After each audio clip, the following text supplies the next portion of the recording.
بسم اللہ الرحمن الرحیم۔ شروع اللہ کے نام سے جو بڑا مہربان نہایت رحم والا ہے۔ قل اُنبئکم بخیر من ذالکم، کہہ دیجئے کہ بتاؤ میں تم کو اس سے بہتر، للذین اتقوا، پرہیزگاروں کے لیے، عند ربہم، اپنے رب کے ہاں، جنات تجری من تحتها الانہار، باغ ہے جن کے نیچے نہریں بہتی ہے، خالدین فیہا، ان میں ہمیشہ رہیں گے، وازواج مطہرۃ، اور پاک عورتیں ہیں، ورضوان من اللہ، اور اللہ کی رضامندی ہے، واللہ بصیر بالعباد، اللہ رب العالمین اپنے بندوں کو خوب دیکھنے والا ہے۔ آیات مذکورہ میں عوام الناس کو دنیاوی مرغوبات ذکر کرنے کے بعد آخرت کی نعمتوں کا ذکر فرمایا، یا دنیاوی نعمتوں کے بعد آخرت کی نعمتوں کا تذکرہ ہے۔ دنیاوی اشیاء سے، چیزوں سے آخرت کی چیزیں ہر لحاظ سے اعلیٰ، افضل اور بہتر ہے، چونکہ دنیا ما فیہا فانی ہے، اور آخرت باقی اور برقرار ہے۔ آخرت کی نعمتیں لازوال ہے، اور دنیا کی نعمتیں زوال والے ہیں، اور آخرت کی نعمتیں ان خوش نصیبوں کو، ایمانداروں کو ملے گی جس کے اندر تقوی ہو، اللہ کی خوف ہو، اور تقوی کا معنی یہ ہے تحفظ النفس عن المعاصی، گناہوں سے اپنے نفس کو بچانا، اخروی نعمتیں، پھر جنت، اور جنت کے علاوہ اللہ رب العالمین نے اپنی رضا کا اعلان فرمایا، اور اللہ کی رضا ہر نعمت سے بڑھ کر ہے۔ سورہ توبہ میں ہے ورضوان من اللہ اکبر، اللہ کی رضا بڑی چیز ہے، اللہ کی رضا بہت بڑی نعمت ہے۔ توحید تو یہ ہے کہ خدا حشر میں کہہ دے یہ بندہ دو عالم سے خفا میرے لیے ہے، کیا ڈر ہے اگر سارے خدائی ہو مخالف، کافی ہے ایک خدا اگر میرے لیے ہے۔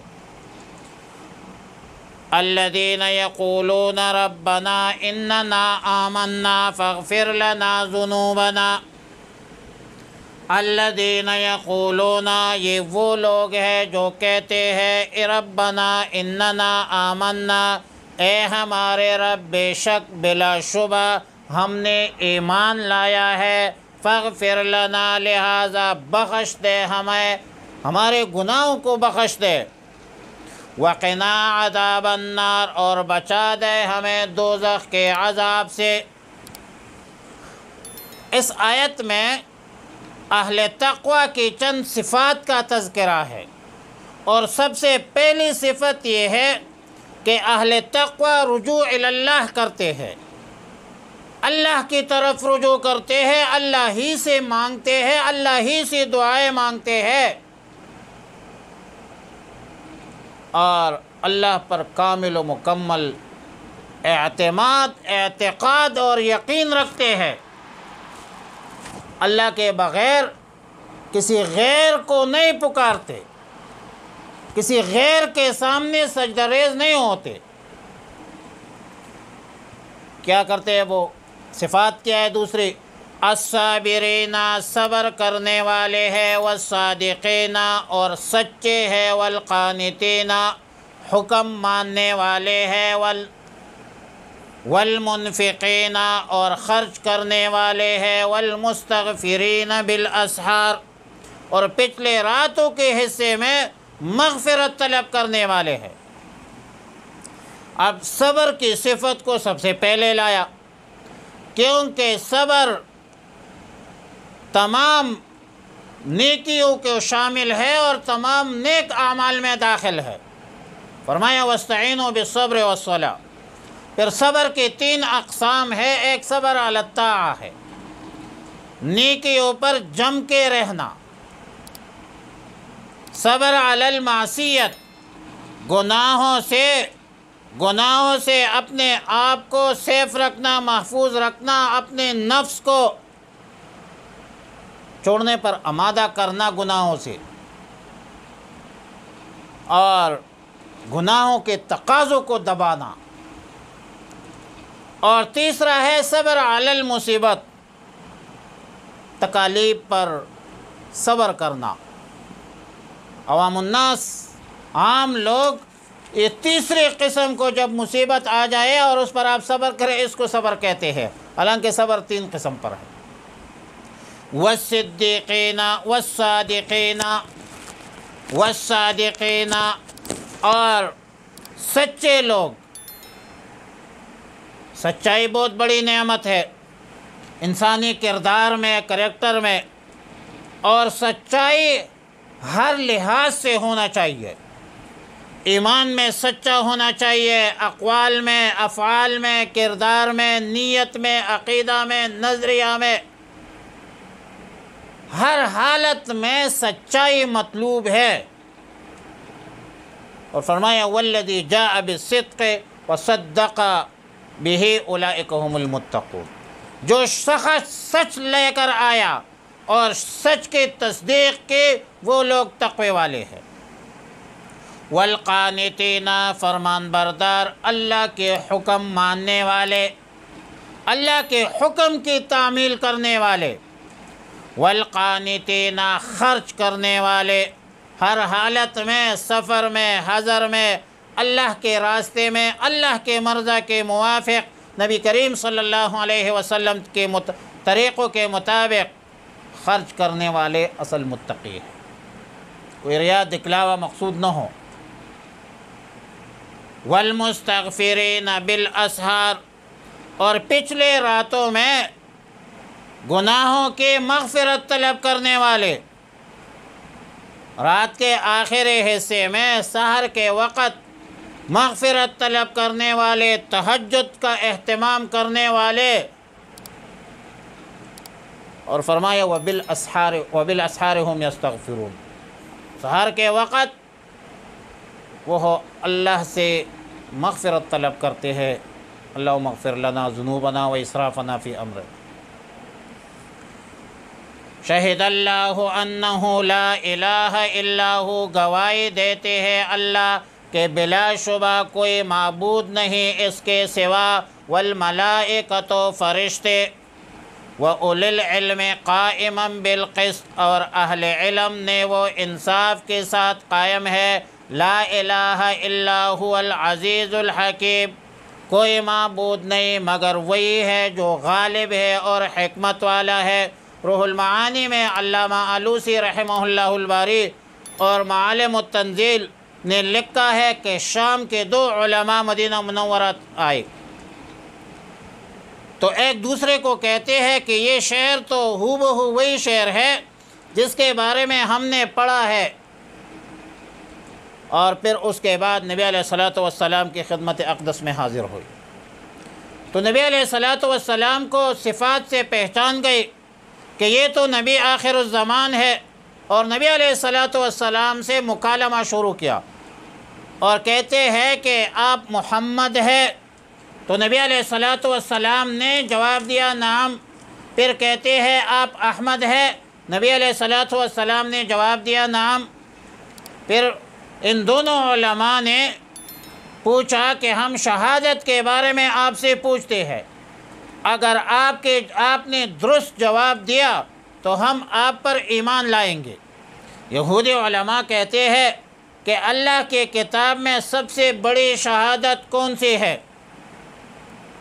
تو یہ آیت نازل ہوئی، شہد اللہ انہ لا الہ الا ہوا۔ اور جب دونوں علماء نے یہ آیت سن لی تو دونوں نے ایمان لایا۔ آیت مذکورہ میں بڑی شہادت، اس کو آیت الشہادت کہتے ہیں، اور ساتھ پھر فرشتوں کی شہادت ہے اور پھر اہل علم کی بھی شہادت ہے، اور یہ بڑی فضیلت ہے اہل علم کے لیے کہ اللہ نے شہادت دی، فرشتوں نے شہادت دی، اور علماء کو اس شہادت میں برابری میں لایا۔ لیکن اہل علم سے مراد وہ ہے جو انبیاء علیہم السلام کے متبع ہے، انبیاء علیہم السلام کے، اور خاص کر رسول اللہ مبارک صلی اللہ علیہ وسلم وارث الانبیاء ہو، صرف مسجد محراب تک محدود نہ ہو، نبی علیہ السلام کی ہر سنت کو زندہ کرنے والا ہو۔ اور قائما بالقسط کا مطلب یہ ہے کہ اللہ کے تمام فیصلے حق، سچ اور انصاف پر مبنی ہوتے ہیں، دنیا میں بھی اور آخرت میں بھی اللہ رب العالمین انصاف کرے گا۔ مسند احمد میں روایت ہے کہ نبی علیہ السلام نے عرفات کے میدان میں یہ آیات پڑھی جس کو آیت الشہادت کہتے ہیں، اور پھر اس کے بعد فرمایا وَأَنَا عَلَى ذَلِكَ مِنَ الشَّاهِدِينَ، اے پروردگار میں بھی اس پر شاہد ہوں، گواہ ہوں۔ امام اعمش رحمہ اللہ تعالی رحمتاً واسعہ، عظیم محدث ہے، اس کے ایک روایت سے معلوم ہوتا ہے کہ جو شخص اس آیات کی تلاوت کے بعد یہ کہے کہ انا علی ذالک من الشاہدین، تو اللہ رب العالمین قیامت کے دن فرشتوں سے فرمائیں گے کہ میرے بندے نے ایک عہد کیا تھا اور میں عہد پورا کرنے والوں میں سب سے زیادہ ہوں، لہذا میرے بندے کو جنت میں داخل کرو۔ قضا فی تفسیر ابن کثیر۔